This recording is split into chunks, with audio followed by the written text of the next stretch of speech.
Story की शुरुआत एक ऐसी दुनिया से होती है जहां पर काला चांद और लाल आसमान है। हमें वहां पर एक काफी ज्यादा भयानक मॉन्स्टर को दिखाते हैं जो कि जोर से रोर कर रहा था और उसका सामना करता हुआ हमारा एमसी एक अनअवेकनर है जो कि अपने चाकू के साथ उसका सामना करने की कोशिश कर रहा था। वो उस मॉन्स्टर से बचने के लिए उसके ऊपर हमला करता है और उसके मुंह के अंदर अपने चाकू को धंसा देता है, ये सोचकर कि वो उसे मार देगा। वो काफी कोशिश करता है कि वो उसे मार सके और वो मॉन्स्टर उसे खा ना ले। वो बहुत देर की कश्मकश के बाद आखिर में उस मॉन्स्टर का खून निकालकर उसे वहां पर मार देता है। वो उसे साइड में पटकते हुए लंबी लंबी सांसें ले रहा था। साथ ही वो उसकी लार को पोंछते हुए कहता है कि आखिरकार कि मैंने अपनी खुद की ताकत के साथ एक मॉन्स्टर को तो मार ही दिया।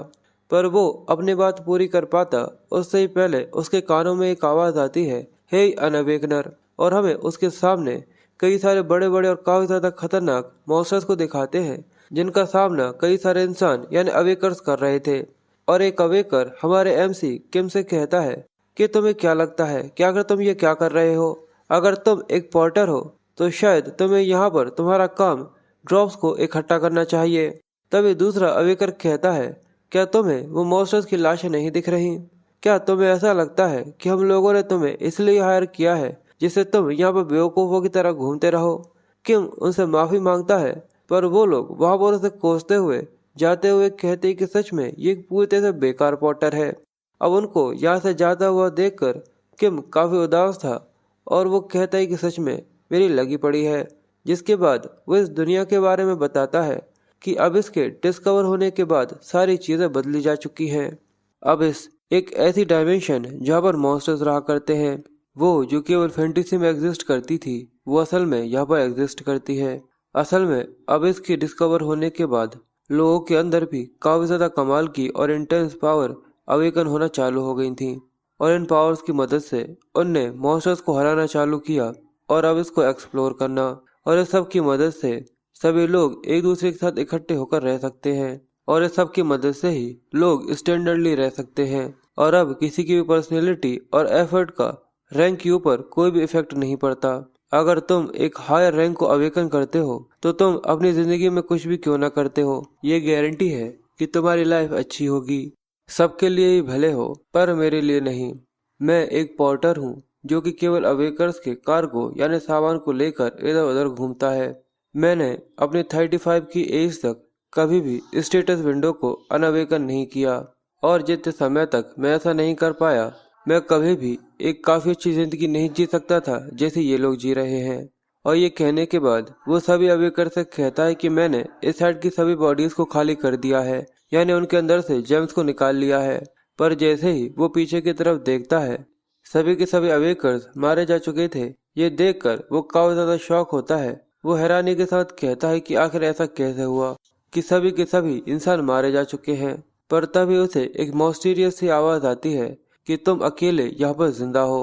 पर वहीं हमें किम के पीछे एक काफी ज्यादा बड़े स्केलेटन से बने हुए एक ट्रिपल एस रैंक मॉन्स्टर को दिखाते हैं जिसका नाम एसमोडियस है। इसको देखकर वो बहुत ज्यादा हैरान हो गया था पर अब उसके पास कोई ऑप्शन नहीं था, इसलिए वो अपने डैगर के साथ उस मॉन्स्टर के ऊपर हमला कर देता है।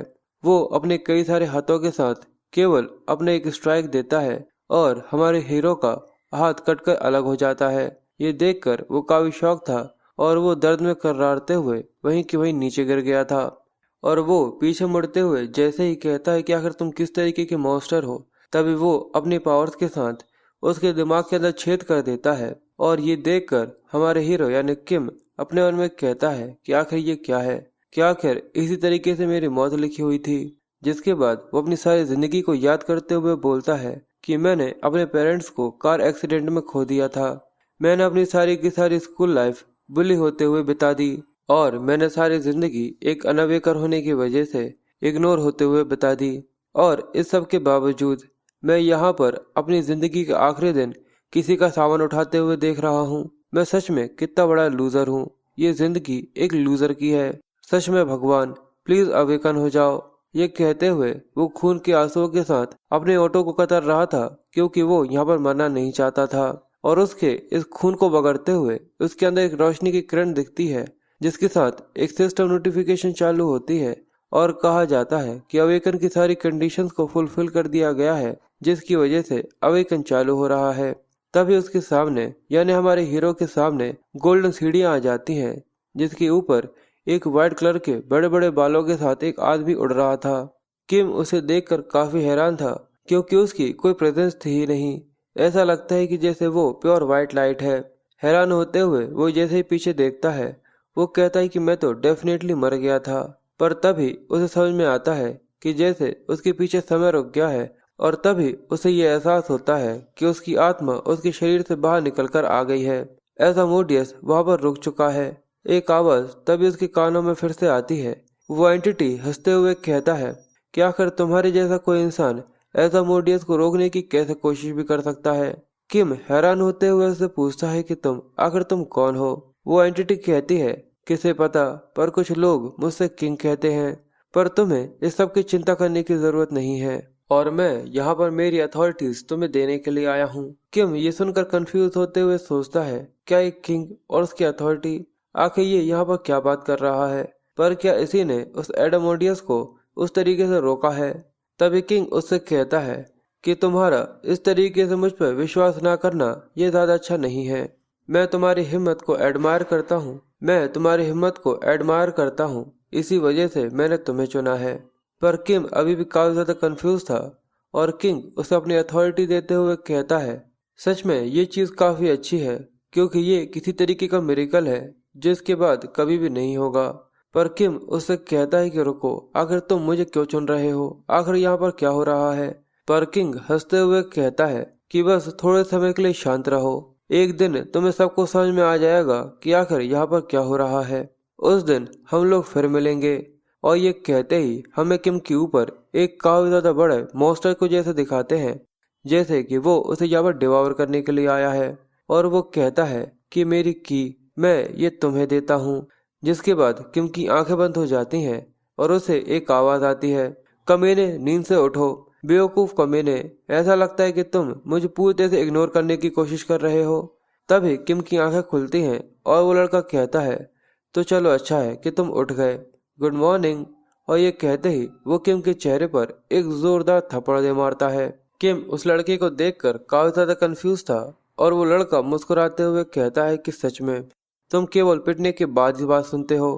पर किम उसको देखकर समझ गया था कि ये भाई हुआंग सुक है, और ये तो वो बुली है जो कि उसे स्कूल टाइम में काफी ज्यादा बुली किया करता था। पर आखिर ये अभी यहाँ पर क्या कर रहा है। भाई किम से कहता है कि आखिर तुम मुझे जवाब क्यों नहीं दे रहे थे। पर किम अपने मन में कहता है कि मुझे डेफिनेटली याद है कि मैं थोड़ी देर पहले अब इसके अंदर था। पर तभी उसका ध्यान उसके स्टेटस विंडो के ऊपर जाता है, जिसके ऊपर उसका नाम लिखा हुआ था, और वो कहता है कि ये सब 16 साल पहले हुआ था। साथ ही वो पिटते हुए ये देख कर के वो अवेकन हो गया है, वो काफी ज्यादा खुश होता है, और वो पागलों की तरह या फिर किसी साइकोपैथ की तरह जोर जोर से ठहाके लगाकर हंसना चालू कर देता है।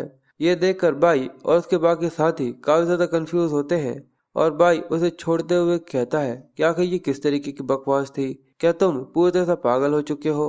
उसे अभी भी हंसने की आवाज आ रही थी, इसलिए वो किम को गाली देते हुए कहता है, क्या तुम यहाँ पर मुझे सच में डराने की कोशिश कर रहे हो। पर तभी उसके चेहरे पर किम एक जोरदार मुक्का दे मारता है, जिसकी वजह से बाई के मुंह से खून आ गया था, और वो काफी दूर जाकर गिरता है। और उसके दोनों साथी भी ये देखकर सच में काफी ज्यादा कंफ्यूज हो गए थे, क्योंकि अब किम काफी ज्यादा मुस्कुरा रहा था, और वो कहता है कि आखिरकार इसका मतलब अब मैं भी अवेकन हो गया हूँ। अब किम तीनों से लड़ने के लिए तैयार था, क्योंकि उसे काफी ज्यादा कॉन्फिडेंस था। वो दोनों बाई के मिनियंस अपने अवेकन पावर्स के साथ किंग के ऊपर अटैक करने के लिए आते हुए कहते हैं, लगता है कि ये कमीना पूरी तरह से पागल हो चुका है। पर जैसे ही वो लड़का किम के ऊपर अपनी फायर से अटैक करता है, पर किम उसे डॉज करते हुए नीचे से उसके चेहरे पर एक जोरदार मुक्का दे मारता है, और दूसरे लड़के के पेट पर एक जोरदार लात। साथ ही वो कहता है कि मुझे 35 ईयर्स का एक्सपीरियंस है, मैंने अपनी सारी जिंदगी एक अनअवेकर की तरह बिता दी, इसलिए मैंने वो सब किया जो कि मैं कर सकता था, फंडामेंटल फिजिकल ट्रेनिंग और अबिस और मॉन्स्टर्स की जितनी हो सके वो सारी की सारी इन्फॉर्मेशन प्राप्त करी, और इसके अलावा वेरियस स्किल्स भी सीखे, यहाँ तक कॉम्बैट स्किल्स भी। इसलिए इस चीज का सवाल ही पैदा नहीं होता कि ये थग्स यहाँ पर मुझे कोई भी नुकसान पहुंचा सकते हैं। और ये सोचते हुए वो काफी ज्यादा आसानी के साथ उन दोनों को काफी ब्रूटली पीट कर उन दोनों को अच्छे सबक सिखा देता है। अब उन दोनों को यहाँ पर हरा देने के बाद भाई अब उठ गया था। वो ये देखकर कहता है कि बिल्कुल ऐसा लगता है कि मुझे फिर से फिजिकल ट्रेनिंग करनी होगी। सच में यहाँ पर पूरे के पूरे कचरा भरे हुए हैं।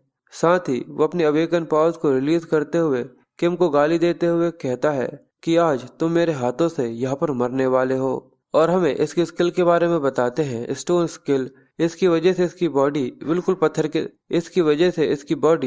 पत्थर की तरह हो जाती है। भाई अपने पत्थर के बने हुए हाथों के साथ किम के ऊपर अटैक करता है, पर किम हर बार उसे डॉज कर लेता है। जिसके बाद वो देखता है कि भाई उसके ऊपर जंप करते हुए ऊपर से अटैक करने की कोशिश कर रहा है, जिसकी वजह से सच में वहां पे काफी ज्यादा बड़ा धमाका होता है। अगर किम को ये लगता तो सच में उसकी हड्डी पसली टूट जाती। भाई जैसे ही उस धमाके के अंदर से निकलता है, हमें उसके पीछे से किम को दिखाते हैं जो अपने मुक्के के साथ उसके पीछे से आ रहा था। भाई उसे सेंस कर लेता है कि वो कहाँ पर है, इसलिए वो सही समय पर पीछे की तरफ मुड़कर उसके ऊपर अटैक करने की कोशिश करता है। पर किम ने उसके चेहरे पर एक डायरेक्ट हिट दिया था, पर इसकी वजह से उसका खुद का ही हाथ काफी ज्यादा घायल हो गया था और उसके अंदर से खून आना चालू हो गया था। भाई ये देखकर उसे कहता है कि आखिर तुम्हें क्या हुआ। किम काफी ज्यादा कंफ्यूज होते हुए कहता है कि मैंने अपने खुद के ही हाथ को हिट कर लिया।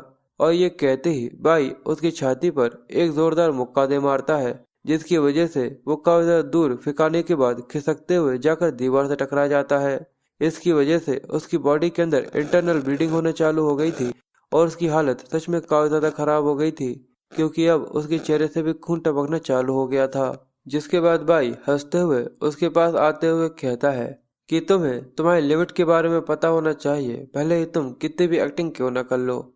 क्या अब तुम्हारा दिमाग ठिकाने पे आ गया? तुम सच में एक लोली अनअवेकर बास्टर्ड हो। जिसके बाद भाई आगे कहता है, तो बताओ अब तुम क्या करोगे? कि हर बार की तरह तुम यहाँ से भागने की कोशिश करने वाले हो, या फिर तुम अपने उस अवेकन स्किल का इस्तेमाल करोगे जिसके बारे में तुम कह रहे थे? किम वहां पर पड़ा हुआ अवेकर्स के बारे में बताता है कि सभी अवेकर्स के पास एक स्किल और एक रैंक होती है। एफ जहाँ से सब कुछ शुरू होता है और एस जहाँ पर सभी मॉन्स्टर्स की टेरिटोरी चालू हो जाती है। इसके अंदर फिजिकल एबिलिटीज और स्किल अवेकन होती हैं जो कि सच में काफी ज्यादा पावरफुल होती हैं। और मेरे पास भी एक स्किल है जो कि एक एफ रैंक का है, प्रिडिक्शन। पर यह स्किल अननोन है और ना ही मैंने इसके बारे में कभी सुना था, और ये एक वर्स्ट रैंक का स्किल है। इसके साथ मेरे बाई से जीतने के कोई भी चांसेस नहीं है, जो कि एक सी रैंक का अवेकर है। पर फिर भी न जाने क्यों मैं उठ रहा हूँ। और ये देखकर बाई काफी कंफ्यूज था, क्योंकि अब किम के अंदर से किंग की डार्क रेडिश एनर्जी निकलने लगती है, जो कि सच में काफी ज्यादा इंटेंस और काफी ज्यादा ब्रूटल है। वो कहता है, पर फिर भी मुझे ऐसा लग रहा है कि मैं यहाँ पर नहीं हारने वाला। उसके अंदर से इस तरीके की मैजिकल एनर्जी को निकलता हुआ देखकर भाई सच में काफी हैरान हो गया था। और वो ये देखकर कहता है कि आखिर ये क्या बकवास है? क्या सच में तुम अवेकन हो गए हो? तुम तो एक लोली किम थे। और किम अपने प्रेडिक्शन स्किल को देखकर सरप्राइज होते हुए कहता है कि मुझे मेरी बॉडी के अंदर मैजिक मूव करता हुआ महसूस हो रहा है। तभी भाई उसके ऊपर कहता है कि मुझे नहीं पता कि आखिर तुम्हारे साथ क्या हुआ है, पर ऐसा लगता है कि आज मुझे यहाँ पर तुम्हें मारकर सब कुछ खत्म कर देना चाहिए। किम उसको देखता है कि भाई अपने फुल बॉडी आर्मर के साथ किम के ऊपर उसे मारने के लिए किम को जान से मारने के लिए उसके ऊपर हमला कर देता है।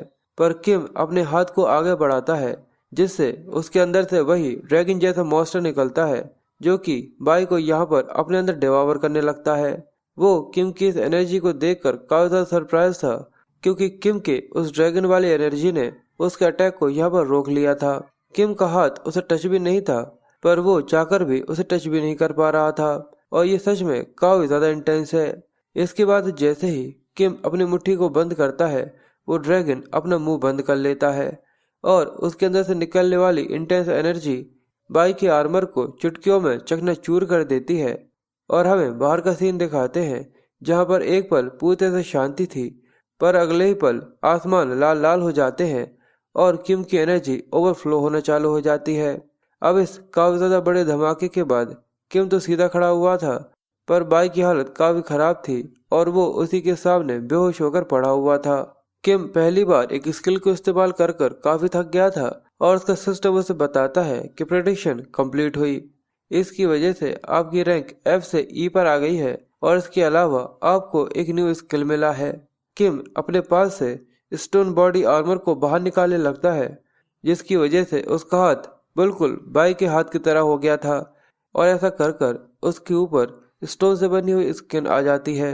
जिसके अगले सीन में हमें स्कूल के नर्सेस ऑफिस का सीन दिखाते हैं, जहां पर एक खूबसूरत सी नर्स अपने सामने का नजारा देखकर काफी ज्यादा हैरान थी, क्योंकि किम यहाँ पर 3 लोगों को अपने कंधे पर उठाकर लेकर आया था। वो टीचर से कहता है कि प्लीज इन लोगों का इलाज कर दीजिए। सच में अब हमारा एमसी काफी ज्यादा पावरफुल हो गया है। और टीचर ये सुनते ही पागलों की तरह हड़बड़ाना चालू कर देती है। जिसके बाद किम आगे बताता है कि उस लड़ाई के खत्म हो जाने के बाद मैं उन सभी बच्चों को साथ में बाई को भी स्कूल नर्स के पास लेकर आ गया था और नर्स की हीलिंग एबिलिटी जिसकी वजह से उसने सभी इंजरीज को ट्रीट किया था। और बिल्कुल मैंने उससे वहां पर झूठ बोला। उनने पूछा कि आखिर हम लोगों को ये चोट कैसे लगी थी, तो मैंने बस ये कह दिया कि हम लोग सब सीढ़ियों से गिर गए थे।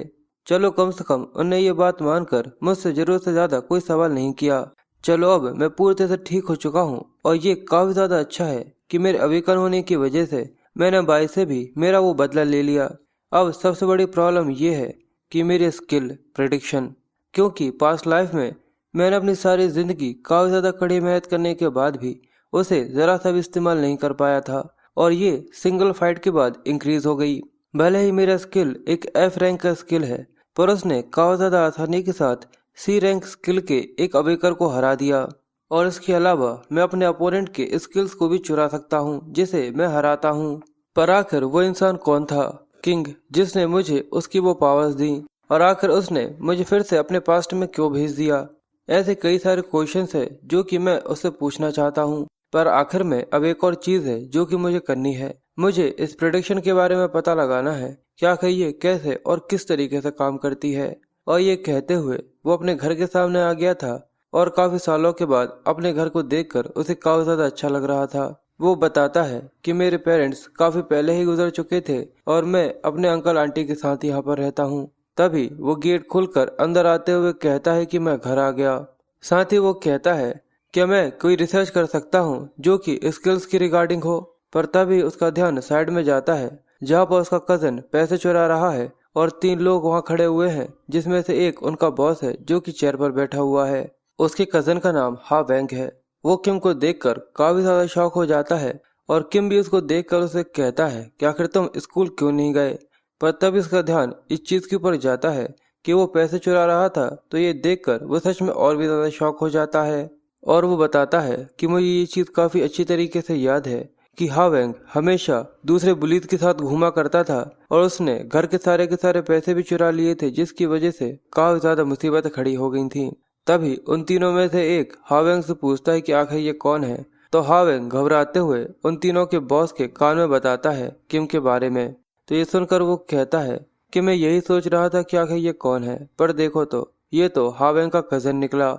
उनका बॉस किम से कहता है अगर तुम यहाँ पर पिटना नहीं चाहते तो चुपचाप से यहाँ से चले जाओ और तुम्हें किसी भी चीज में इन्वॉल्व होने की जरूरत नहीं है। हमें जो चाहिए हम वो लेकर चुपचाप से यहाँ से चले जाएंगे। अनअवेकन्ड किम, क्या तुम्हें ये बात समझ में आई? और ये कहते हुए वो किम के सामने आकर उसके चेहरे पर हाथ रखकर खड़ा हो गया था। पर किम अब तो वो पूरी तरह से बदल चुका है। ये देखकर वो मुस्कुराते हुए कहता है कि परफेक्ट, मैं वैसे भी इसे टेस्ट करना चाहता था। और ये कहते ही वो उसके चेहरे पर एक जोरदार मुक्का मारते हुए उसे जमीन में धराशायी कर देता है। ये जोरदार मुक्का खाने के बाद उसकी तो हालत खराब हो जाती है और ये देखकर हावेंग और उन दोनों की भी हालत काफी ज्यादा कंफ्यूजन वाली थी कि आखिर अभी अभी यहाँ पर क्या हुआ है। जिसके बाद हावेंग उस लड़के के ऊपर अपने स्किल प्रेडिक्शन को इस्तेमाल करने की कोशिश करता है। ये देखकर वो लड़का काफी ज्यादा कंफ्यूज और काफी ज्यादा घबरा गया था कि आखिर ये किम यहाँ पर क्या करने वाला है। किम जोर से चिल्लाते हुए प्रेडिक्शन बोलता है, पर वहाँ पर शांति छा जाती है क्योंकि वहाँ पर कुछ भी नहीं हुआ होता। उसके पास नोटिफिकेशन आती है कि प्रेडिक्शन इस तरीके से काम नहीं करती, जिसकी वजह से ये फेल हो गया। वो लड़का काफी ज्यादा कंफ्यूज था कि आखिर अभी यहाँ पर क्या हुआ है। और अब किम की भी हालत खराब होने लगी थी क्योंकि उसकी प्रेडिक्शन यहाँ पर एक्टिवेट नहीं हुई थी। तभी वो लड़का घबराए हुए किम के चेहरे पे एक जोरदार मुक्का मारकर उसे पागल कमीना बोलते हुए पीछे की तरफ धक्का देता है, जिसकी वजह से किम जमीन पर जाकर नीचे गिर गया था। जिसके बाद वो अपने दोनों साथियों से बोलता है कि जाओ और जाकर इसे मार डालो। एक लड़का जिसके पास ब्लेंड यानी अपनी चेन्स के साथ वो किसी को भी बांधने की ताकत रखता था, और दूसरा जो कि फूंक मारकर अपने हवा से पॉइजन निकाल सकता है यानी जहर निकाल सकता है, और उनका बॉस अपने हाथों से बेले निकाल सकता है। अब ये तीन अटैक एक साथ होता हुआ देखकर किम काफी ज्यादा शॉक हो जाता है, और अब उसे ये समझ में नहीं आ रहा था कि अब बेचारे उसके साथ क्या होने वाला है। उसके घर के अंदर एक काफी ज्यादा बड़ा धमाका होता है, जिसकी वजह से उसके घर की सारी खिड़कियां पूरी तरह तबाह हो गई थी। वहां पर पूरे में धुआं धुआं हो गया था, और ऐसा लगता है कि सच में काफी ज्यादा बड़ा धमाका हुआ है। और ऐसा कर कर उनका बॉस कहता है कि आखिर एक अनअवेकर की ऐसी हिम्मत भी कैसे हुई कि वो ये नाटक कर सके कि वो अवेकन हो चुका है। इसे इसकी औकात के बारे में पता होना चाहिए। पर तभी उसकी आंखों के सामने जो होता है वो ये देखकर कपकपाने लग जाता है, क्योंकि उस पॉइजन के अंदर से एक रेडिश एनर्जी निकलना चालू हो गई थी, क्योंकि अब उसका स्किल यानी किम का स्किल एक्टिवेट हो गया था। ये देखकर वो लोग काफी ज्यादा कंफ्यूज थे, और किम के स्किल ने यानी प्रेडिक्शन ने उन सारी की सारी मिस्टीरियस एनर्जीज को कंफर्म कर लिया था, और अपनी किंग की एनर्जी के साथ उसे उन तीनों से प्रोटेक्ट भी कर लिया था। ये देखकर किम कहता है कि ये सडनली सही से काम नहीं करता, पर ये वो स्किल्स जो कि मेरे ऊपर अटैक करने की कोशिश करते हैं उन सभी को न्यूट्रलाइज कर देता है। मुझे नहीं पता कि आखिर यहाँ पर क्या हो रहा है, पर सच में ये काफी कमाल का है।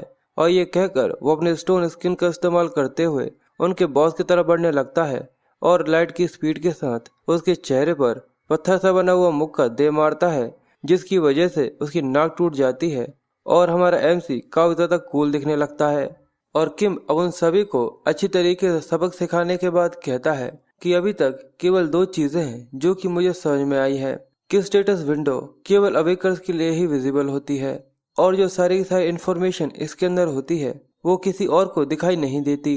इसके अलावा पैसिव इफेक्ट जो कि प्रेडिक्शन स्किल को इस्तेमाल करने के बाद इसकी डिस्क्रिप्शन के अंदर मेंशन्ड नहीं किए गए हैं, ये उन स्किल्स को न्यूट्रलाइज कर देती है जो कि एबनॉर्मल कंडीशन में उसे महसूस होते हैं, जैसे कि पॉइजन या फिर कोई हार्मफुल स्किल। और मेरे चेक करने के बाद अब मुझे ये पता चल चुका है कि ये बिल्कुल सही है। पर इस सबसे बड़ी बात ये है कि आखिर ये बेवकूफ ये कर क्या रहा है। और उसका कजन हावेंग उसके सामने अपने हाथ पैर जोड़कर जमीन पर बैठा हुआ था। वो चिल्लाते हुए किम से कहता है कि आज के तुम्हारे ये इम्प्रेशन साइट देखकर मैं हावेंग तुम्हारा कजन अपने एक्शंस के लिए माफी मांगता हूँ। प्लीज इस बार मुझे माफ कर दो।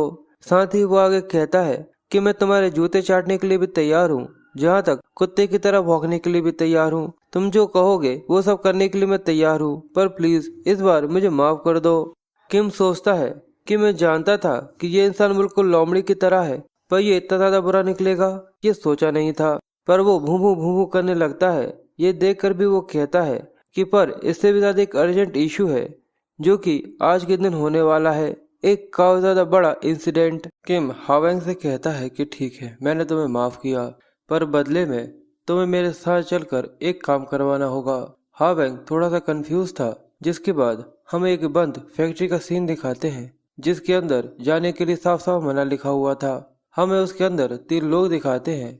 ऐसा लगता है कि ये किसी कंपनी के ऑफिसर टाइप के हैं, और उनके सामने एक गेट ब्रेक हो रहा था।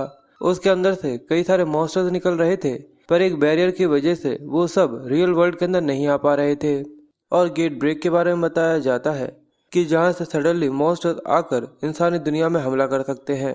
और उनका बॉस कहता है कि आज से 10 साल पहले डंजन ब्रेक हुआ था, उसके बाद से ये गेट अचानक से क्रिएट हो गया और सारे के सारे मॉन्स्टर्स इसी के अंदर से निकल कर आते हैं। ये देखकर एक लड़की जिसने कोट नहीं पहना था वो काफी ज्यादा हैरान होते हुए चिल्लाकर कहती है अगर ऐसा है तो हम लोगों को आसपास के एरिया के लोगों को जल्दी से जल्दी यहाँ से निकलवा देना चाहिए। पर दूसरी लड़की कहती है पर उन मॉन्स्टर्स को देखकर ऐसा नहीं लगता कि अगर हम लोग कुछ भी नहीं करेंगे तो ये डंजन डिजास्टर केवल कुछ समय के लिए ही रहेगा। पर उन लोगों का लीडर उन्हें मना करते हुए कहता है कि सबकी जरूरत नहीं है, क्योंकि हमारे साइड मेरा स्किल बैरियर है जो कि एक बी रैंक का है। और इस सबसे बड़ी बात यह है कि इस गेट ब्रेक की रैंक केवल सी है। इसी वजह से चाहे ये मॉन्स्टर्स कितने भी ताकतवर क्यों न हो, इसका मतलब इस गेट से निकलने वाला सबसे ज्यादा स्ट्रॉन्गेस्ट मॉन्स्टर भी केवल एक सी रैंक का होगा। अगर मैं दूसरे शब्दों में कहूँ तो यहाँ पर कुछ भी कभी भी नहीं हो सकता, पर अगर ऐसा कुछ होता है तो हम लोग इसको संभाल सकते हैं। और ये कहते ही उसका बैरियर चकनाचूर हो जाता है और उसके अंदर से काफी सारे मॉन्स्टर्स तेजी से निकलना चालू हो जाते हैं। ये देखकर वो पीछे की तरफ मुड़ता है और अपने एक किक के साथ 2-3 मॉन्स्टर्स को एक ही साथ उनकी गर्दन उड़ा देता है। सच में ये भी काफी ज्यादा कूल और काफी ज्यादा बिंदास है। और वहीं दूसरी तरफ सीन शिफ्ट होकर हमें हावेंग को दिखाते हैं, जो कि किम की बात सुनते हुए कहता है, इसका मतलब ये बिल्कुल भी सही नहीं है और तुम ये कह रहे हो कंट्रोल पर्सन पहले से ही वहाँ पर है, इसका मतलब तो ये तो काफी अच्छा है। और साथ ही वो सर सर कह रहा था। किम कहता है कि फालतू में सर सर कहना बंद करो। साथ ही वो कहता है कि हाँ, गेट ब्रेक कुछ ही समय बाद होने वाली है, पर वो केवल एक सी रैंक की है और दूसरी तरफ the control personal B rank का है, इसलिए वहाँ पर कोई ज्यादा इशू नहीं होगा जब तक उसके सामने का एक सी रैंक का अपोनेंट हो। ये सुनकर हावेंग कहता है, यानी तुम मुझसे ये कहना चाहते हो कि वहाँ पर सच में एक सी रैंक की डंजन है। पर ये देखकर वो काफी कंफ्यूज था, क्योंकि वो लोग उसी तरफ बढ़ रहे थे और दूसरी तरफ वो ऑफिसर डंजन के अंदर से निकलने वाले सभी मॉन्स्टर्स को काफी ज्यादा आसानी के साथ मार चुका था। वो उनको इंस्पेक्ट करते हुए कहता है कि ये काफी ज्यादा अजीब है, क्योंकि इन सभी मॉन्स्टर्स की रैंक काफी ज्यादा लो है, तो आखिर ये सब मेरे बी रैंक के बैरियर से बाहर कैसे आ सकते हैं? ऐसा नहीं हो सकता। मुझे उसके अंदर से ओवरफ्लो माना महसूस हो रहा है, जो कि मेरे रैंक से भी काफी ज्यादा ऊपर का है। तभी वो लोग पीछे की तरफ और भी कई सारे मॉन्स्टर्स को देखते हैं, जहाँ पर एक लड़की कहती है कि ऐसा लगता है कि कोई अंदर से गेट के अंदर से बाहर आने की कोशिश कर रहा है। ये देखकर उनका बॉस काफी ज्यादा सरप्राइज था और वो थोड़ी ही ताकत लगाता है और एक जोरदार रोर के साथ वो बी रैंक का बैरियर चकनाचूर हो जाता है। ये देखकर उनका बॉस भी काफी ज्यादा हैरान था, क्योंकि उसके अंदर से एक काफी ज्यादा बड़ा और एक ए रैंक का मॉन्स्टर निकल कर आ जाता है। वो हैरान होते हुए कहता है कि ये तो जाइंट ऑर्क है और ये एक रैंक ए का मॉन्स्टर है, ऐसा कैसे हो सकता है? पर तभी वहाँ पर एक काफी ज्यादा बड़ा धमाका होता है, जिसकी वजह से पूरे में आग लग जाती है। पर दूसरी तरफ हावेंग किम से कहता है कि जो तुमने कहा था वो बिल्कुल सही है, पर ये तो पूरी तरह से रिडिकुलस है। आखिर तुम ये सब कैसे जानते हो? किम अपने मन में सोचता है, क्योंकि मैं पहले भी इस सब से गुजर चुका हूँ। साथ ही वो उससे कहता है कि दूर से मॉन्स्टर्स देखने के बाद भी अभी तक उन लोगों ने एविक्यूएशन का ऑर्डर नहीं किया। तभी किम हावेंग से कहता है कि मेरे इंस्टीट्यूट ने मुझे ये सब बताया था, पर वो कहता है कि तुम मुझसे साफ साफ झूठ बोल रहे हो। सच में हमारे एमसी को झूठ बोलना भी नहीं आता। हावेंग कहता है कि मुझसे अब ये मत कहना कि तुम मुझे बेवकूफ बनाने की कोशिश कर रहे थे। और वहीं उनकी आंखों के सामने कई सारे मॉन्स्टर्स के आगे कई सारे इंसान अपनी जान बचाने के लिए भाग रहे थे। ये देखकर सभी लोग बहुत ज्यादा परेशान थे कि अचानक से यहाँ पर एक गेट ब्रेक हो गया है। हावेंग की भी ये देखकर हालत खराब हो जाती है और किम उससे कहता है कि तुम्हें याद है कि तुमने मुझसे क्या कहा था, तो जाओ। पर वो उससे पूछता है कि आखिर तुम्हारा क्या होगा, तो किम आगे की तरफ बढ़ते हुए भारी आवाज में कहता है कि मैं जाकर इन कमीनों को सबक सिखाकर फिर तुम्हारे पास आता हूँ। और ये कहते हुए वो अपने स्टोन स्किन को एक्टिवेट करता है और दूसरी तरफ हमें द कंट्रोल पर्सनल के हेडक्वार्टर का सीन दिखाते हैं, जहाँ पर उन्हें ये न्यूज मिल गई थी कि अचानक से ये गेट ब्रेक हुआ है, जो कि एक सी रैंक का था, पर अचानक से उसके अंदर से एक ए रैंक का मॉन्स्टर बाहर आ चुका है। इसकी वजह से हमारे पास जरा से भी रीइंफोर्समेंट नहीं है और इतनी जल्दी किसी भी तरीके की रीइंफोर्समेंट को हासिल करना काफी ज्यादा मुश्किल है, क्योंकि सभी डंजन्स के क्वेस्ट को पूरा करने के लिए गए हैं या फिर अब इसको एक्सप्लोर करने के लिए। इसलिए इस क्राइसिस का केवल एक ही सॉल्यूशन है और तुम ही हमारी एक आखिरी उम्मीद हो, इसलिए प्लीज हमारी मदद करो। सोर्ड ऑफ ल्यूनास ये एक ए रैंक का वेकर है, पर न जाने ये बेचारा रो क्यों रहा है। हयांसो रोते हुए कहता है कि सभी लोग प्लीज थोड़ी सी और वेट करो, एक हीरो मैं हयांसो तुम्हारी मदद करने के लिए आ रहा हूँ। और किम अपनी स्किल का काफी ज्यादा अच्छे से और जो स्किल उसने पहले सीखे हैं यानी मार्शल आर्ट, उनको काफी अच्छी तरीके से स्किल के साथ कंबाइन करते हुए सभी मॉन्स्टर्स को धूल चटा देता है और काफी आसानी के साथ जान से मार डालता है। जिसके बाद वो अपने प्रेडिक्शन का इस्तेमाल करते हुए सभी को अपने अंदर डिवावर करने लगता है। ये देखकर वो कहता है कि जैसा मैंने सोचा था, उस बार मेरी प्रेडिक्शन फेटिगस की वजह से फेल हो गई थी। अगर फेटिगस 70 को पास कर लेता है तो ये एक्टिवेट नहीं होती और ज़्यादातर स्किल्स को एक्टिवेट करने के लिए माना का कंजप्शन लगता है। पर इसका ये मतलब नहीं है कि तुम केवल माना के बारे में ही चिंता लो, क्योंकि यहाँ पर फेटिगस भी है। अगर ये स्किल का ज़्यादा इस्तेमाल या फिर फिजिकल एक्टिविटी करने की वजह से इंक्रीज हो जाता है, और अगर ये काफ़ी ज़्यादा हो जाता है तो जितनी भी तुम्हारे पावरफुल स्किल्स होंगे वो सभी काफ़ी ज़्यादा कमज़ोर हो जाएंगे और तुम्हारी बॉडी तुम्हें काफ़ी ज़्यादा हैवी महसूस होने लगेगी। पर ये तो काफ़ी ज़्यादा बुरी बात है कि मुझे इसकी कंसिडर्स के बारे में पता लगाना होगा। पर मैंने ये पता लगा लिया है कि अगर मैं मरे हुए मॉन्स्टर्स को एब्जॉर्ब करता हूँ तो मैं अपने माना को बिना माना का इस्तेमाल किए हुए भी रिकवर कर सकता हूँ। और उसके इतने सारे मॉन्स्टर्स को मारकर उनको एब्जॉर्ब करने की वजह से उसका माना पूरी तरह से रिस्टोर हो गया था, और साथ ही उसके स्किल की रैंक ई से डी पर प्रमोट हो जाती है, वो भी दोनों के दोनों। ये देखकर वो काफी खुश होते हुए कहता है कि ये सच में काफी ज्यादा शानदार है। जितना मैं प्रिडिक्शन को इस्तेमाल करता हूँ उतना ही ज्यादा मैं ग्रो कर सकता हूँ। अगर इसी तरीके से मेरा ग्रोथ रेट चलता रहा तो मैं आगे जाकर एक एस रैंक अवेकर बन सकता हूँ या फिर एक डबल एस रैंक। नहीं, मैं पहला वो बनूंगा जो कि ट्रिपल एस रैंक अवेकर होगा, दुनिया में सबसे पहला। और अब वो यहाँ के सभी मॉन्स्टर्स को सेटल करने के बाद कहता है कि ये सब तो हो गया, क्या मुझे अब हावेंग के पास वापस चले जाना चाहिए? तभी उसे किसी की लड़ने की आवाज आती है और वो कंफ्यूजन के साथ जैसे ही पीछे देखता है वो जाइंट ऑर्क हयांसु उससे लड़ते हुए उसे उस जगह पर लेकर आ गया था। वो ये देखकर काफी ज्यादा कंफ्यूज था और हयांसु उसे मारते हुए कहता है कि तुम्हारे जैसा गंदा मॉन्स्टर तुम्हें जल्दी से जल्दी मरना होगा और उन सभी आत्माओं की कीमत चुकानी होगी जिन लोगों को तुमने मारा है। द वॉरियर ऑफ जस्टिस, मैं हयांसु आज तुम्हें जज करूंगा। और ये कहते हुए भी वो सच में रोता जा रहा था, बिल्कुल बेवकूफी की तरह। ये देखकर हमारा हीरो भी काफी ज्यादा कंफ्यूज हो जाता है कि आखिर ये किस तरीके की बकवास है। और हयांसु उस जाइंट ऑर्क से लड़कर उसे काफी ज्यादा पावरफुल स्लैश मारता है जिसकी पावर ओवरफ्लो होते हुए आसमान में काफी ज्यादा दूर तक दिखाई देती है। ये देखकर किम भी हैरान होते हुए कहता है कि इसने एक ए रैंक के मॉन्स्टर को काफी ज्यादा आसानी से हरा दिया। ये जरूर वही ए रैंक अवेकर होगा जिसने अकेले ही मेरे पास्ट में आने से पहले इस आउटब्रेक को खत्म कर दिया था। द ब्लेड ऑफ लुनांस, सच में ये उतना ही स्ट्रांग है जितना कि मैंने सुना था। पर साथ ही वो उसके एक्सप्रेशंस को देखते हुए कहता है कि ये उतना बड़ा बेवकूफ भी है जितना मैंने सुना था।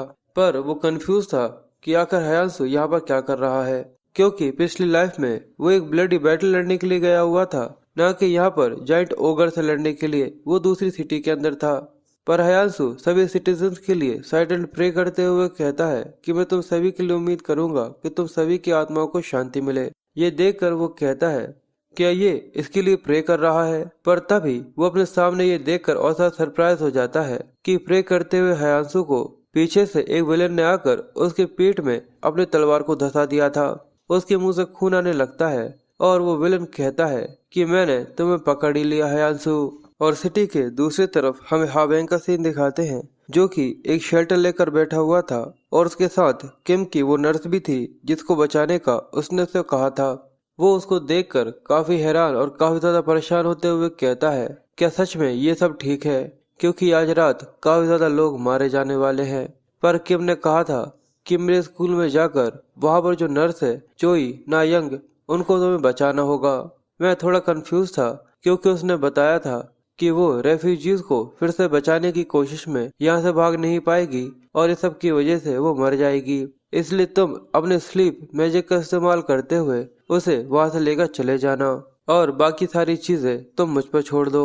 हावेंग तो इस वजह से और भी ज्यादा कंफ्यूज था कि किम आखिर ये सब किस तरीके से जानता है। तभी उसे ऐसा लगता है कि शायद ऐसा हो सकता है और इस चीज का एक सेंस भी बनता है और इस चीज की कोई एक्सप्लेनेशन इसी वजह से नहीं है। किम के पास एक अवेकन स्किल हुई है जिससे वो फ्यूचर को देख सकता है। हाँ, वो क्योंकि फ्यूचर को देख सकता है और सच में ये काफी ज्यादा औसम है। पर पीछे खड़ी हुई किम की परछाई भी उसे कहती है कि मैंने कहा ना नहीं, ये पागलपंती है, इसको अभी अभी बंद करो। जिसके बाद फिर से सीन चेंज होता है और हमें उसी जगह का सीन दिखाते हैं जहाँ पर किम कहता है कि शुरू में मुझे ऐसा लगा था कि कुछ भी गलत नहीं जाएगा, पर सच में यहाँ तो कुछ जरूरत से ज्यादा ही गलत चला गया। हयांसु अपने घाव को पकड़े हुए उसे कहता है कि आखिर तुम कौन हो, अपनी आइडेंटिटी को रिवील करो। ये सुनकर वो विलन कहता है कि तुम अभी भी जिंदा हो, तुम्हारे विटलिटी पॉइंट के स्टेप करने के बाद भी। ये सच में काफी सरप्राइजिंग है, जैसा कि एक ए रैंक से एक्सपेक्ट किया जाना चाहिए। तुम सच में बाकी लोगों से काफी ज्यादा डिफरेंट हो, और इसी वजह से ही तो हंटिंग करने में काफी ज्यादा मजा आता है। और ये कहकर वो क्रीपी सी स्माइल देता है, और हमें इसके बारे में बताया जाता है कि एक बी रैंक का विलेन है, और इसका नाम हांग सांगडो है, और इसका स्किल इनविजिबिलिटी है। और हमें सांगडो के बारे में बताया जाता है कि वो अवेकर्स जो कि क्राइम कमिट करते हैं उन्हें विलेंस कहा जाता है, और सांगडो भी उन्हीं लोगों में से एक बी रैंक का विलेन है। ये एक साइकोपैथ की तरह है जो कि गेट ब्रेक होने के बाद से सभी को दिखाई देना चालू किया था, और ये इतना ज्यादा बड़ा पागल है कि इसने अपने खुद के लोगों को ही जान से मार डाला था। पर किम उसको देखकर कंफ्यूज होते हुए कहता है, पर जब मैं पास्ट लाइफ में था मैं इससे कभी भी नहीं मिला। ऐसा तो नहीं कि मेरे यहाँ पर आने की वजह से भविष्य बदल गया है। हयांसु काफी ज्यादा गुस्से के साथ सांगडो से कहता है कि तुम एक विलेन हो, सच में तुम एक काफी ज्यादा डिस्गस्टिंग चीज हो। मैं अपने हाथ से तुम्हारे चेहरे पर एक जोरदार मुक्का जरूर मारूंगा। और ये कहते हुए वो अपनी लाइटनिंग ब्लेड को निकालते हुए सांगडो के ऊपर हमला करने के लिए आगे बढ़ता है, पर तभी वो जाइंट ऑर्क हिलने लग जाता है, और तभी उसके अंदर जान आ जाती है। वो उन दोनों को पीछे की तरफ फेंक देता है और फिर से उठकर खड़ा होने लगता है। ये देखकर हयांसु काफी ज्यादा सरप्राइज था, पर सांगडो ये देखकर पागलों की तरह हंसते हुए कहता है कि सच में ये तो काफी ज्यादा कमाल की रीजनरेशन एबिलिटी है, जैसा कि एक ए रैंक के मॉन्स्टर से उम्मीद करी जा सकती है। वो ऑर्ग उठते ही अपने एक पावरफुल पंच को बनाकर एक जमीन पर जोरदार स्मैश करता है, जिसकी वजह से वो दोनों दूर दूर जाकर फेंका जाते हैं। पर सांगडो उससे जैसे तैसे कर बच गया था, और वो दूर से देखता है कि हयांसु उस जाइंट ऑर्ग से लड़ने की कोशिश कर रहा है। ये देखकर वो मुस्कुराते हुए कहता है कि इसकी कोई भी मदद नहीं करने वाला, और अब मुझे लगता है कि मुझे हयांसु को इसी के साथ छोड़ना होगा। इसके अलावा मुझे ऐसा लगता है कि हमारे पास एक ऑडियंस है, और उसके सामने किम बड़ी स्टाइल के साथ खड़ा हुआ था। ये देखकर सांगडो उसके ऊपर हमला करते हुए कहता है कि ये काफी अच्छा है, जितने शिकार उतना ही ज्यादा अच्छा, तो लो अब मरो। ये कहकर वो काफी ज्यादा तेजी के साथ किम के ऊपर हमला कर देता है, और सांगडो को इस तरीके से उसके ऊपर हमला करता हुआ देखकर किम काफी ज्यादा शॉक हो गया था। और जैसे ही सांगडो अपने चाकू के साथ उसके ऊपर हमला करता है, तो ऐसा लगता है कि शायद वो उसे मार देगा।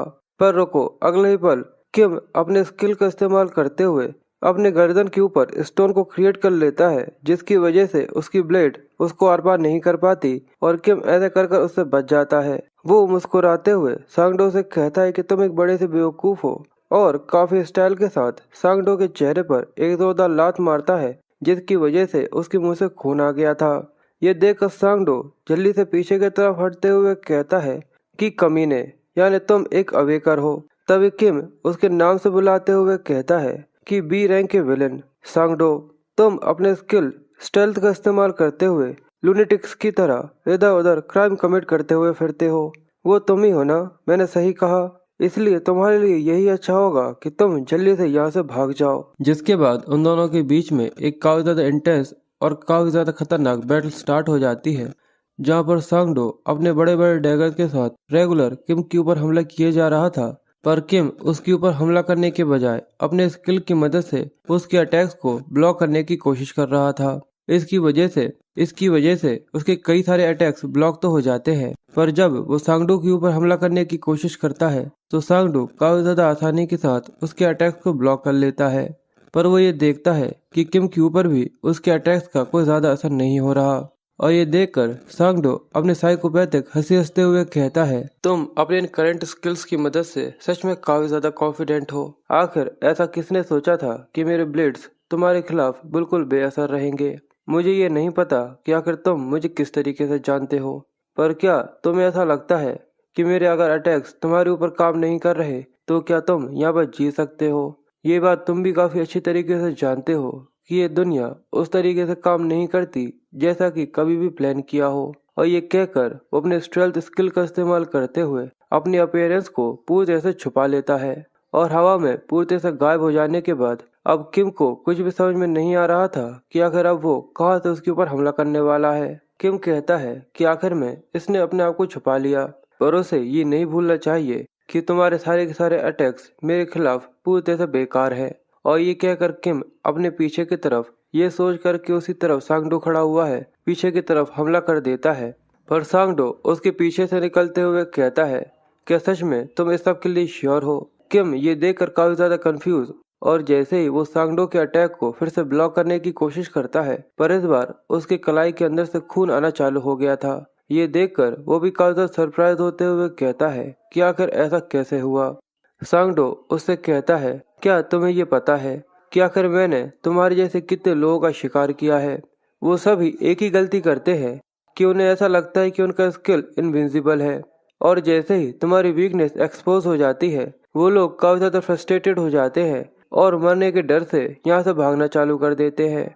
और क्यों ना तुम भी यहाँ से भागने की कोशिश करो, क्योंकि तुम्हारे लिए भी यही समझना अच्छा होगा जिससे पहले कि तुम यहाँ पर मारे जाओ, क्योंकि सभी स्किल्स की कोई ना कोई कमजोरी जरूर होती है। और ये कहते हुए सांगडो ने रेगुलर और काफी ज्यादा फास्ट स्पीड में किम के ऊपर अपनी ब्लेड से अटैक करना चालू कर दिया था, और वो उसे काफी ज्यादा घायल करते हुए पीछे की तरफ धकाकर, और ऐसा करते हुए सांगडो ने किम को काफी ज्यादा बुरी तरीके से घायल कर दिया था। उसके मुंह से खून आने लगा था और वो काफी ज्यादा घायल होते हुए कहता है कि ऐसा किसने सोचा था कि स्टोन स्किन का इस तरीके का कोई फ्लॉ भी हो सकता है।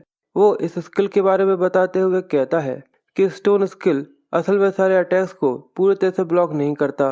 असल में जो शॉक होता है वो स्टोन को क्रश कर देता है, और जो क्रश पार्ट होता है वो लोअर ड्यूरेशन के अंदर फॉर्मेशन के अंदर फिर से क्रिएट होना चालू हो जाता है। और ये शुरुआत से ही केवल एक ही जगह के ऊपर एम किए जा रहा था, यानी वो ये समझ चुका है कि आखिर मेरी वीकनेस क्या है। पर ये देखकर भी किम मुस्कुराते हुए कहता है कि पर जैसा मैंने सोचा था, यानी मैं पूरी तरह से श्योर हूँ कि हैंड टू हैंड फाइट करना मेरे लिए काफी ज्यादा मुश्किल हो सकता है, वो भी खासकर एक बी रैंक अपोनेंट के सामने। मेरी फिजिकल एबिलिटीज अभी केवल एक एवरेज डी रैंक के ऊपर है, इससे ज्यादा कुछ नहीं। इसलिए वो सांगडो से कहता है, यानी अब मुझे उस चीज को टेस्ट कर लेना चाहिए। और ये कहते ही वो अपने स्किल को पूरी तरह से डिसअपियर कर देता है, और ये देखकर सांगडो मुस्कुराते हुए उसके ऊपर हमला करते हुए कहता है, ऐसा लगता है कि तुम पूरी तरह से पागल हो गए हो, ये देखकर कि अब तुम्हारे यहाँ से बचने का कोई भी चांस नहीं है। किम उसकी तरफ बढ़ते हुए सांगडो से कहता है कि सांगडो, तुम्हें ये पता है कि आखिर मैं तुमसे क्यों मिलना चाहता था? सांगडो ये देखकर कहता है कि आखिर तुम इतने ज्यादा मुस्कुरा क्यों रहे हो? पर तभी उसके सामने एक दूसरा स्किल जो कि रेडिश कलर का है वो चमकना चालू हो जाता है, और किम उसे एक भारी आवाज में कहता है, क्योंकि मुझे तुम्हारा ये स्किल चाहिए था। और ये कहते ही उसकी अपीयरेंस काफी ज्यादा डेडली सी हो जाती है। ये देखकर सांगडो काफी ज्यादा हैरान होते हुए कहता है कि आखिर ये किस तरीके का वियर्ड सा माना है, ये कमीना इसे पूरे समय से छुपा कर रखे हुए था। पर कुछ भी हो, ये एक बेवकूफ है। अगर मैं यहाँ पर छुप जाऊंगा तो कोई सा भी स्किल क्यों ना हो मुझे ढूंढ नहीं सकता। और ये कहते हुए सांगडो किम के चारों ओर जोर जोर से घूमने लगा था। क्या तुमने थोड़ी देर पहले मुझसे ये नहीं कहा था कि हर एक स्किल की कोई ना कोई वीकनेस जरूर होती है? मैं ये समझ गया हूँ कि इतने सारे मॉन्स्टर्स को कई बार डिवोर करने के बाद कि वो सारे मॉन्स्टर्स यहाँ से कितनी बार मुझसे भागने की कोशिश करते हैं, और यहाँ तक कई तो भाग भी जाते हैं, पर आखिर में प्रेडिक्शन उन सभी को पकड़कर उन्हें खा ही लेती है। अगर मैं इसे सिंपल भाषा में समझाऊं तो तुम किसी भी जगह पर या फिर कहीं पर भी क्यों ना छुप जाओ, तुम कितना ही क्यों ना भाग लो, पर आखिर में प्रेडिक्शन तुम्हें ढूंढकर मार ही देगी। और ये कहते हुए उसकी प्रेडिक्शन ने सांगडो को पकड़ लिया था और उसके गले को काट कर और उसके छोटे छोटे टुकड़े करते हुए उसे पूरी तरह से डिवोर कर लिया था। जिसके बाद अब सीन सुबह का होता है जहाँ पर पूरे में शांति छा गई थी, और हमें उस साइड पर हयांसू को पड़ा हुआ दिखाते हैं जो कि कर्रारते हुई आवाज में कहता है कि उस विलेन की वजह से मुझ में अब इतनी भी हिम्मत नहीं बची है। Hero of justice, invincible hero, मैं हयांसू, मैं इस तरीके से मर नहीं सकता। और हमें उसके सामने अभी भी उस जाइंट ओगर को दिखाते हैं जो कि बिल्कुल सही सलामत खड़ा हुआ था, और उसके सामने बेचारे हयांसू की हालत बिल्कुल मरे की तरह थी। वो जाइंट ओगर अपने एक पावरफुल पंच के साथ हयांसू को यहाँ पर मारने ही वाला था, पर तभी जैसे ही वो वहाँ पर पंच करता है, और वो ओगर भी ये देखकर हैरान था कि जिस जगह पर उसने हयांसू को देखा था यानी मारा था वहाँ पर अब कुछ भी नहीं है। वो थोड़ा सा कंफ्यूज था, पर तभी उसके पीछे से आवाज आती है कि आखिर तुम उस टोटली फ्लैट जगह को किस तरीके से देख रहे हो? वो ओगर पीछे की तरफ देखता है कि किम अपने स्ट्रेल्थ स्किल का इस्तेमाल करते हुए हयांसू को बचाकर साइड में लेकर आ गया था। जिसके बाद वो मुस्कुराते हुए कहता है, सच में ये रास्ता काफी ज्यादा आसान है। और ये कहकर वो अपने प्रिडिक्शन स्किल का इस्तेमाल करते हुए उस बड़े से जाइंट ओगर को भी वहां पर मार देता है। सीन शिफ्ट होता है और सिटी की दूसरी तरफ हमें एक अंकल आंटी को दिखाते हैं जो कि हावेंग के माता पिता हैं, और वो दोनों हावेंग और किम को सही सलामत देखकर काफी ज्यादा खुश होते हैं। इतने ज्यादा खुश कि वो इमोशनल होकर वहां पर फूट फूट कर रोने लगते हैं। वो कहते हैं कि हम लोग उन मॉन्स्टर्स की वजह से तुम्हारी काफी ज्यादा चिंता कर रहे थे। पर हावेंग कहता है कि मुझे कुछ भी नहीं हुआ। क्यों, मैंने बिल्कुल सही कहा ना किम? वो कहता है कि बिल्कुल, अब हम लोग घर पर आ गए हैं। पर साथ ही वो हावेंग की पोल पट्टी खोलने लगता है। तो हावेंग उससे कहता है कि नहीं, ऐसा कुछ भी नहीं हुआ था, ये सब पूरी तरह से गलत है। पर हावेंग कहता है कि मैंने तो अभी कुछ कहा भी नहीं। जिसके बाद हमें न्यूज में बताया जाता है कि अब ये सारी की सारी न्यूज, कि अब ये खबर पूरे पूरे न्यूज़ में काफी ज्यादा तेजी से बढ़ती जा रही है।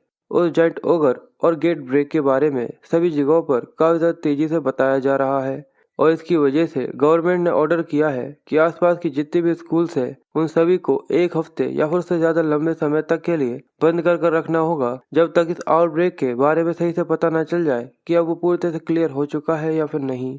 और उस जगह के रेफ्यूजीज को बचा लिया गया है और पब्लिकली किसी को भी ज्यादा कोई नुकसान नहीं हुआ। पर अभी भी ज्यादातर लोग काफी ज्यादा कंफ्यूज थे, खासकर वो नर्स, कि आखिर वो वहां पर अचानक से कैसे पहुंच गई थी। और हमें हमारे हीरो को भी दिखाते हैं जिसका इंटरव्यू लिया जा रहा था, क्योंकि सभी को यही लग रहा था कि वही ट्रू हीरो है और उसी ने उस जाइंट ओगर को हराया है।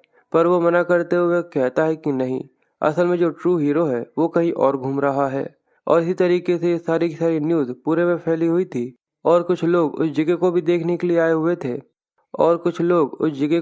के लिए आए हुए थे कि ऐसा हो सकता है कि शायद वहां पर कोई इंसान फंसा हुआ हो। और ये सारी की सारी न्यूज किम अपने मोबाइल में देख रहा था और ये देखकर कहता है कि ये काफी ज्यादा अच्छा है कि कहीं पर भी मुझे मेंशन नहीं किया गया, यानी मेरे बारे में किसी को कुछ भी नहीं पता, यानी हम लोग हमारे एडवेंचर को नेक्स्ट स्टेज तक लेकर जा सकते हैं। और ये कहते हुए वो एक बंद और गुमनाम सी टनल के सामने आकर खड़ा हो गया था, जहां पर अब उसके पास एक और न्यू स्किल आ गया था।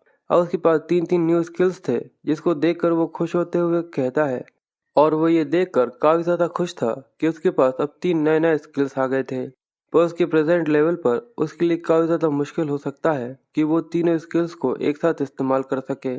और अगर उसने कोई भी बड़ी बेवकूफ़ी करी, उसका फेटिगस लेवल काफी ज्यादा तेजी से बढ़ सकता है और माना काफी ज्यादा तेजी से खत्म हो जाएगा। और ऐसा करने की वजह से उसकी जान एक काफी ज्यादा बड़े रिस्क में आ सकती है। इसलिए उसे इस सब के खिलाफ पोशंस का इस्तेमाल करना होगा। पोशंस ऐसे एलिक्सर्स होते हैं जो कि माना और फेटिगस को रिस्टोर करने के लिए बनाए जाते हैं। पर पोशंस काफी ज्यादा एक्सपेंसिव होने की वजह से उसे शिकार कर कर पैसे कमाने थे। पर इस सब के लिए उसे एक लीगल परमिशन की जरूरत है, क्योंकि बिना लीगल परमिशन के स्किल को इस्तेमाल करना भी इलीगल कंसिडर किया जाता है। इसलिए अब उसके पास केवल एक और लौता ऑप्शन था कि उसे ऐसे डेंजर्स को एक्सप्लोर करना होगा जिन्हें अभी तक खोजा या फिर डिस्कवर ना किया गया हो। और ये कहते हुए वो कोने में से निकलकर एक डंजन के अंदर आ जाता है, जहाँ पर काफी ज्यादा बड़ी बड़ी और क्रीपी सी फीमेल स्पाइडर मॉन्स्टर्स थी, और साथ ही और भी ज्यादा छोटी छोटी और क्रीपी सी मॉन्स्टर्स, और साथ ही वहाँ पर और भी कई सारे क्रीपी से स्पाइडर्स थे। सच में ये काफी ज्यादा क्रीपी से है। वो फीमेल मॉन्स्टर्स आपस में बातें करते हुए कहती हैं कि आखिर एक मॉरल ह्यूमन की यहाँ पर आने की हिम्मत भी कैसे हुई। वे सबसे जरूरी ये है कि आखिर इसने हमें ढूंढा कैसा। चलो इसे पैरालाइज कर देते हैं, चलो इसे पैरालिसिस कर कर इसे खा लेते हैं। पर उन तीनों की इस तरीके से बातें सुनने के बाद भी किम हंसते हुए कहता है कि सच में ये काफी अच्छा है कि तुम लोग इस तरीके से बातें कर रहे हो, यानी तुम काफी ज्यादा हाई इंटेलिजेंस वाले रैंक पर हो। ये स्पाइडर सिस्टर्स है जिनका रैंक बी है। बी रैंक इतना ज्यादा हाई तो नहीं है कि वो मेरे रैंक को ज्यादा ऊपर बढ़ा सके, पर क्या ऐसा करने के लिए मुझे ऐसे 100 को खाना पड़ेगा, तब जाकर शायद मेरे लेवल बढ़ सके। पर इस तरीके से किम को बातें करता हुआ देखकर स्पाइडर सिस्टर्स को काफी ज्यादा गुस्सा आ जाता है, और वो एक लोली ह्यूमन की एरोगेंसी को देखते हुए कहते हैं कि आखिर तुम्हारी हिम्मत भी कैसे हुई। और ये कहते हुए वो तीनों ही एक साथ अपने मुंह से पॉइजन निकालते हुए किम के ऊपर पैरालिसिस के लिए उसके ऊपर हमला कर देती हैं।